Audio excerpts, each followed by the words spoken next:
संतरा जी, मैं तो तेरे याद में पी पी कर रो रहा हूँ। तू जिस रास्ते से चली जा रही हो उस रास्ते पर मैं अपना आंसू बहा दूंगा। तू जो ना आई तो मैं फिर उस दरिया में डूबकर खुद को मिटा दूंगा। आम जी, एक बार मुझको तुम पलक उठा कर देख लो, फिर मैं तुमसे इतना दूर चली जाऊंगी, मैं तेरे रास्ते में फिर मैं कभी नजर नहीं आऊंगी। तुम ऐसे नहीं बोलो संतरा, क्योंकि पति पत्नी मिलकर फूल खिल जाती है और तुम कहती हो कि तुझे छोड़कर दूर चली जाऊंगी। दिल्ली के लाइट से मुझे दिल्ली नजर आ गई। तजुर्बा इस बात की है कि आज तेरे नजर में मेरे प्यार की इतना हिफाजत होते हुए दिखाई दी।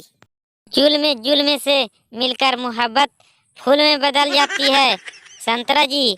और तुम कहती हो कि मैं तुझसे दूर चली जाऊंगी। एक बार मेरे प्यार में आ जाती तो मैं तुझे जन्नत दिखा देती।